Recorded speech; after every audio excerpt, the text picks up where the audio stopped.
অভয়ার জন্মদিনে বিচার চেয়ে রক্তদান শিবির হল বহরমপুরে। নাগরিক সমাজের আহ্বানে রবিবার বহরমপুর চৌতারাতে চলল রক্তদান। আর.জি. কর কাণ্ডের 6 মাস পার এখনও বিচার চেয়ে আন্দোলন চলছে বিভিন্ন জায়গায়। এক অভিযুক্তের সাজা ঘোষণা হলেও এখনও সঠিক বিচার মেলেনি বলে অভিযোগ বিশিষ্টজনেদের। এদিন রক্তদান থেকে ফের উঠল বিচারের আওয়াজ। আজকে আমাদের 6 মাস হয়ে গেল, বিচারহীন 6 মাস। আজকে অভয়ার আজকে জন্মদিন।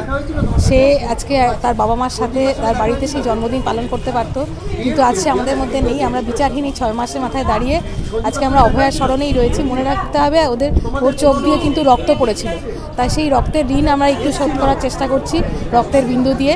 আজকে সেই জন্যই আমরা এই ব্লাড ডোনেশন ক্যাম্প অ্যারেঞ্জ করেছি। দেখা যাক আর কতদিন বিচারহীন আমাদের থাকতে হয়, কবে আমরা বিচার পাবো, তবে আমরা এর শেষ দেখেই ছাড়বো, এইটুকু অঙ্গীকারবদ্ধ।